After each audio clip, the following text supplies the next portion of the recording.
Hey y'all, it's Nikki. There is so much to do downtown these days, but honestly, parking can be a headache. Downtown Austin Alliance has launched a new program that can ease the hassle of trying to find the perfect spot. If you shop at 35 select businesses downtown, you can get free 2-hour validated parking in select garages. This program is running from February 23rd through April 30th while supplies last. And vouchers are valid all day Sunday through Thursday and until 4 p.m. on Friday and Saturday. So visit downtownaustin.com to learn more. Hey y'all, it's Eva Ruth. Doer is a company that makes denim and lifestyle apparel, and I've been obsessed with their jeans lately. Their clothing is made for us to move freely without having to sacrifice comfort or style, which I just think is perfect for Austinites. My Doer jeans are comfortable enough to wear on errands or walking the dogs, and they look and feel great. So check out shopdoer.com/CCAustin for 15% off of your first order. That's shopdoer.com/CCAustin.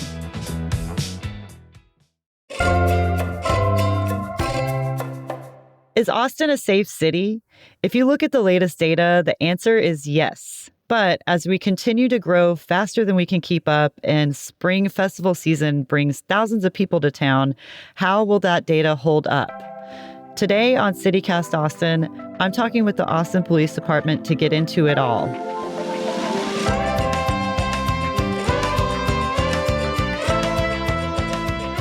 It's Thursday, February 26th. I'm Eva Ruth Moravec in for Nikki Devon, and this is what Austin's talking about.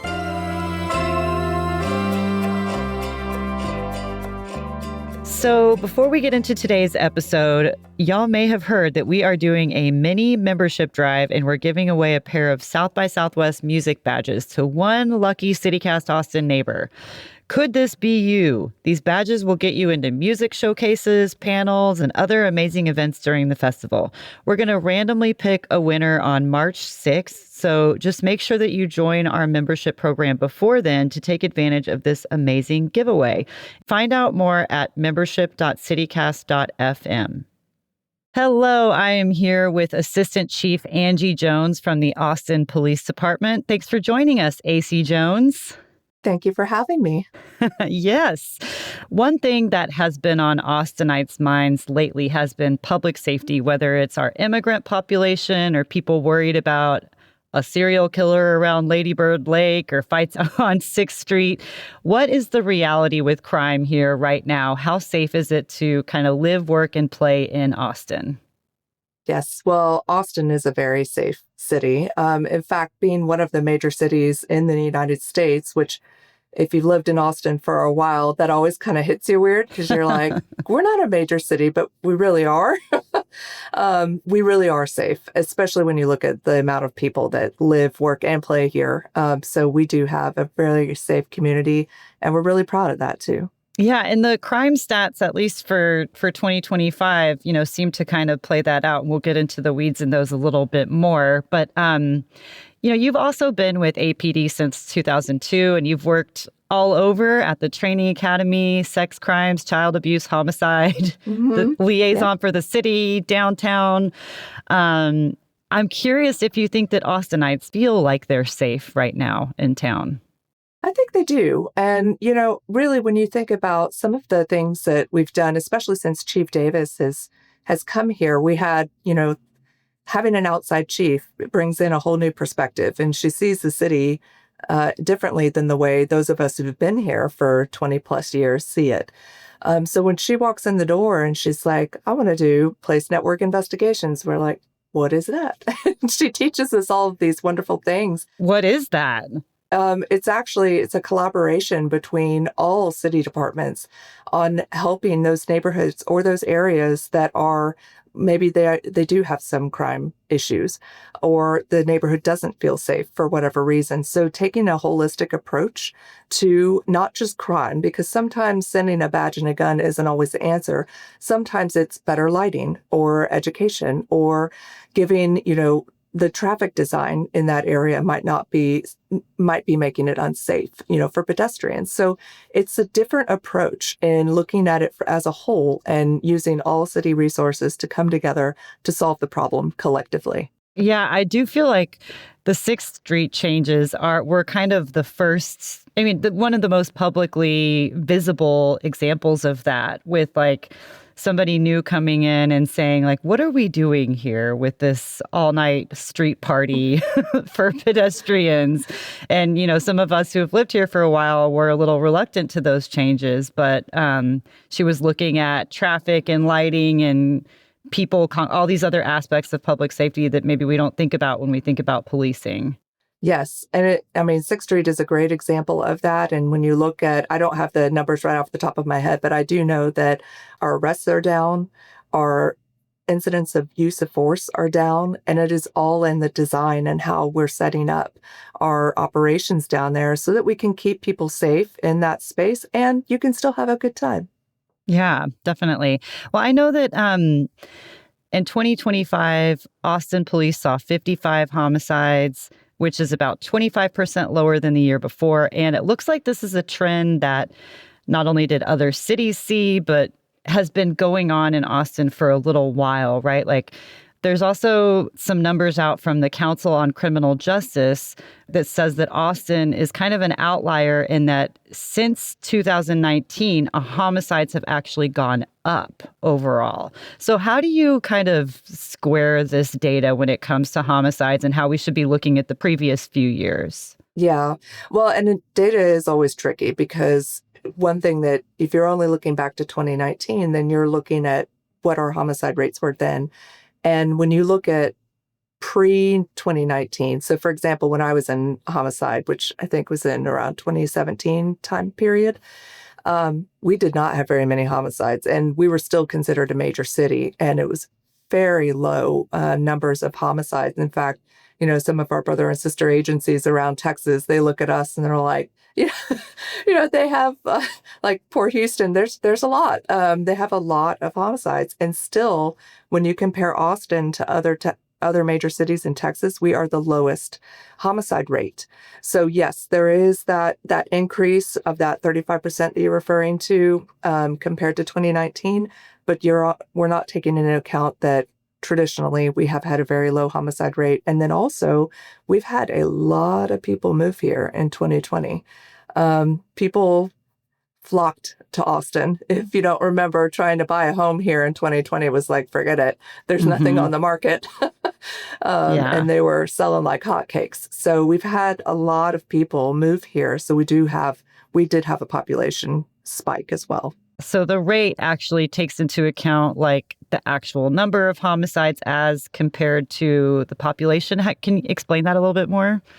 The way that it's calculated, so Austin has the lowest murder rate of the major cities in Texas, and it's 5 murders per 100,000 population. So it goes by 100,000 population, whereas comparison like Houston last year was 11 murders per 100,000 people. What do you think is keeping Austin's rate down these days?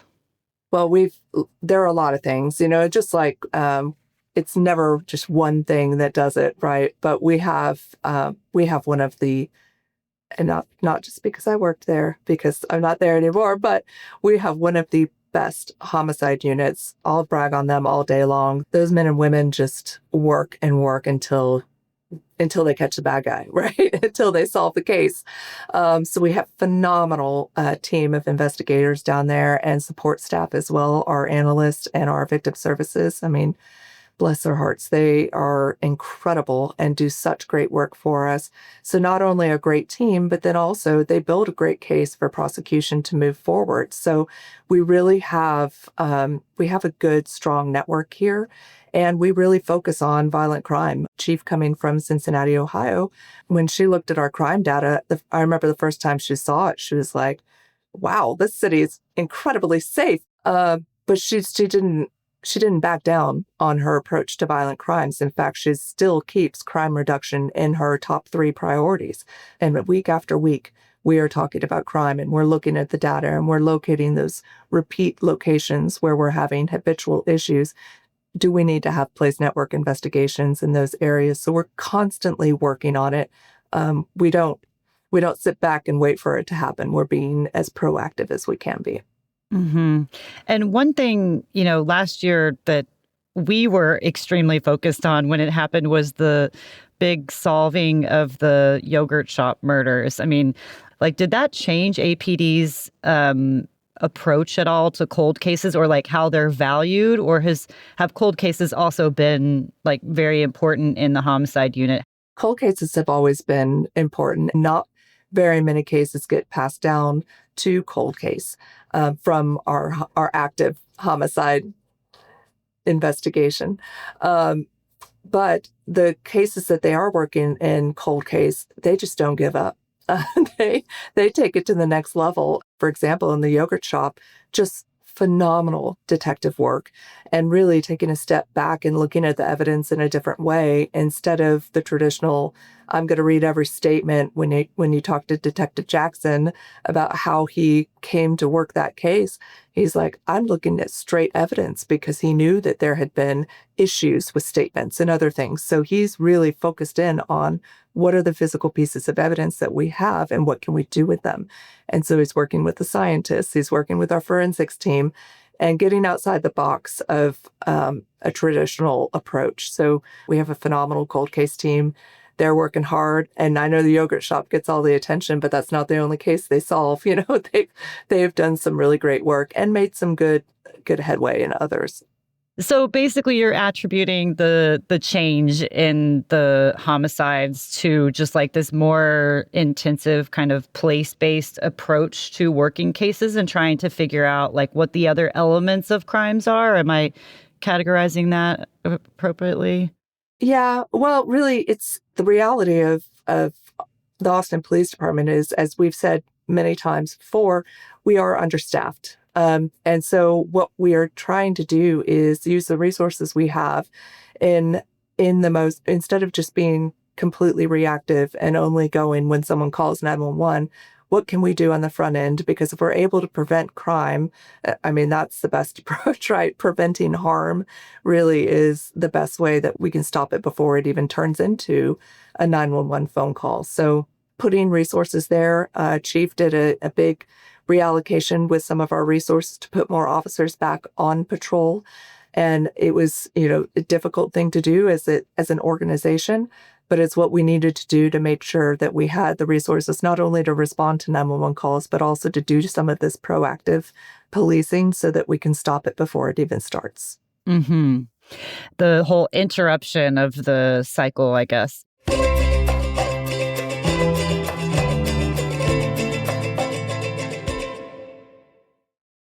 Hey y'all, it's time to make your voice heard. Austin continues to face significant infrastructure challenges like aging facilities, growing service demands, and affordability pressures.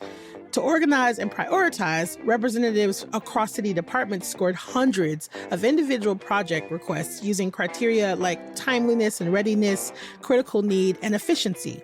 And then through a structured and collaborative review process, city staff refined this need assessment into their 2026 bond initial draft recommendation list. Y'all, this list totals $700 million. And then on January 21st, that list was submitted to mayor and council. So what does this mean for you? Community members are invited to a series of open house meetings to learn about proposed bond projects and share feedback that will help ensure these investments reflect Austin's most pressing infrastructure needs and community priorities. So RSVP and learn more at austintexas.gov/bond2026.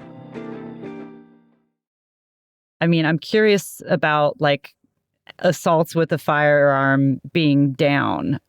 Right now, across the country, according to the Council on Criminal Justice, these assaults with a firearm are down below 2018 numbers in quite a few cities. I couldn't get granular to find out where Austin is in those major cities, but I feel like here we have this added complication, I guess, with open carry, and with our firearms availability to the public. What do we know about assaults with a firearm here in Austin, and like how challenging are those kinds of crimes to stop? Mm-hmm. So statistically speaking, we don't have anything that's very it's a big change. You know, I think we're around, according to my data folks, from 20 compared to 2018, we're up around 7% for firearm related assaults. So we're not pleased with that, of course. And which again, it's related to our violent crimes. So it's going to be getting all of our attention. But it's nothing that statistically is like, we've got a major spike or any of those types of things. So yeah, paying attention to those, having our commanders and talk about crime in their area, specifically shootings, every single week. We break those down and have good conversations about that and what are we doing to deal with that? Are there any repeat locations? Are there repeat suspects? Because we do know that unfortunately some people have chosen a life of crime. And making sure we're identifying those people, and then if there are warrants issued for them, getting them off the streets to help keep our community safe. But then, really a lot of this, when it all boils down to, I mentioned community, it's listening to our community and what is it they're wanting from us and what are they seeing out there? Because we wouldn't be able to solve all these homicides without our community support and without their help. What can you say about like trends or how those numbers kind of break down? Like, are they more kind of domestic incidents or stranger on stranger, drug related, gang related, anything like that? Yeah, I don't have the breakdown of all that information, but when we go through our shootings, some of them will be known persons, but not as many in the domestic violence category. It's more, heated arguments between people that are acquaintances that escalate or alcohol's involved, those types of issues. So not as many on the domestic violence side, but a lot of known acquaintances. And there are some stranger incidents as well. Are there other tools that APD wishes that they had to kind of remove guns from the situation more in Texas? Well, I mean, we have state law that we follow, so we're guided by that. We're not the legislators, so those aren't our decisions to make. But there is absolutely technology that could help us with policing and help, be a force multiplier. But as far as those types of tools to remove firearms and things, I'll leave that in our voters' hands and the public to guide our legislators in that and what their expectations are. What kind of technology would be helpful for y'all? Well, technology in general is really it's very interesting because in policing it's evolving quickly. It kind of started off with things like body-worn cameras, which when you think back on being a police officer, I can't even imagine. Now I think back to, I didn't have a body-worn camera when I started. When you started. But I think about how helpful it is for us now, and even in-car cameras on the vehicles. So I remember a murder case that I worked where we had an officer that was driving to the scene, had their in-car camera recording.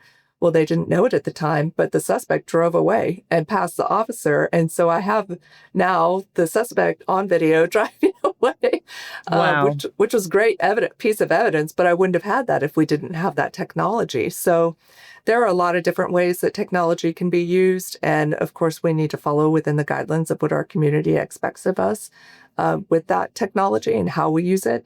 But more importantly, we need the trust to know that we're using it for these purposes and for us to keep our community safe. Mm-hmm. And I know City Council is kind of trying to figure out what exactly those rules are, where exactly they want, what the policy should look like when it comes to kind of surveillance. And it's interesting, too, speaking about the cameras, because I remember the pushback initially for body-worn cameras was pretty strong by police. Police did not necessarily think this was going to be, it kind of felt like it was people wanted to be watching the law enforcement, not to help solve crimes. So I guess that's kind of changed. Oh, yeah. It's helped us significantly in that, it shows what happened for the most part. And don't get me wrong, cameras are not perfect. So things like distance doesn't really portray perfectly. And there could be angles that aren't visible. But all in all, body-worn cameras it really has helped us, not only with our investigations, but also with our professionalism and our ability to, as a leader and as a supervisor, I can look to see how is my officer communicating with the public, and do I need to give them some coaching and guidance and give them some expectations of how they're interacting, because this is an important job that we're given, and the community puts a lot of trust in us, and it's our job to protect that trust. I guess I wanted to go back to some stats. I know we in the media like to cling on to year-end statistics or year-over-year statistics, even though, like I said, they don't always paint the most accurate picture of what's going on. Are these numbers very insightful to Austin police to know kind of where we are compared to last year? I'm thinking about when there's a traffic fatality, that's always a statistic in the press release. Like, this is the fifth of the year. At this time last year, we had 4 or whatever it is. So yeah, how helpful are those stats? Oh, incredibly helpful. It's how we figure out where we're going to deploy our resources. If there is a repeat location, so that might benefit from one of our P&I projects, or maybe some more community policing in that area, involving some of our neighborhood neighborhood associations and those things. So it absolutely helps us figure out this is where we need to focus. And if it is something like traffic fatalities and we have an increase, are they clustered in an area? Is it around construction? What are the street signs say? Are they accurate? Did people get enough notice that this lane was going to be closed? So those types of things that we have to absolutely look at those crime statistics and use that as for our strategy and how we're policing. I see. And festival season is right around the corner. Spring festival season. We're going to have a lot of people coming into town. I know that APD really ramps things up and has a really strong presence. Is there anything that you want visitors to know or other people living here to know about crime in Austin and kind of where we are this year? Oh, sure. Well, I think especially for even if it's not necessarily a visitor, but just anyone in general, we really are a safe city, but you do still need to take precautions. We are a major city. We do have a lot of people here. So protecting your belongings, things like cell phones that we kind of take for granted because we just stick them in our back pocket and go on our way. It's really easy for somebody to grab it out of your back pocket. So it might need to be secured in a different spot, maybe your front pocket, maybe inside a purse, hold on to your purse, those types of things. So keeping yourself safe and being aware of your surroundings is always important, no matter where you're at, to be honest. And I really think that we have a great community that when they see something, they say something. So we do appreciate anyone. If you see something happening that isn't right, you can call 911 and make that report so we can come out and handle whatever situation is occurring. Yeah, definitely. I'm curious, talking about see something, say something, and kind of the community. I know that Chief Davis has been really in the community talking to immigrants and people in Austin who are concerned about our immigrant population being safe and feeling confident enough to call 911 when there is something going on. What can you say about where we are with that element of, everyone in Austin having this feeling of being safe and knowing that when you call 911, APD will respond appropriately or, they won't get turned over to federal agents? Mm-hmm. Well, just like Chief Davis has reiterated, but I'll say it as well from someone who's been a police officer in the city for a very long time, the Austin Police Department does not ask for immigration status when we're called out. So that is not our job. It is not our role. We are not immigration enforcement. We are local police officers. So we're guided by our community and what our community's expectations are and the law. Now, that has always been how we operate. And I really hope that our community hears that and believes that, because it is true. It is not our goal. We're there to help people. Sometimes it's to solve a problem. Sometimes it's to give somebody a ride to the a place that they safe shelter or somewhere that they need to be. But that's what our primary objective is to keep our community safe. And part of that is just in that this is our role and we are not the immigration enforcement. AC Jones, thank you so much for joining us today. I really appreciate your insight and filling us in on what APD's up to. Of course. Thank you so much for having me. It was fun.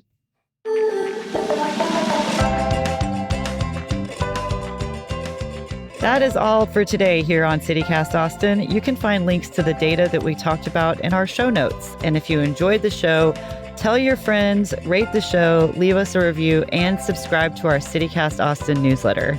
And don't forget, if you really love CityCast Austin and you want a chance to win these South by Southwest badges, help support it by becoming a neighbor today at membership.citycast.fm.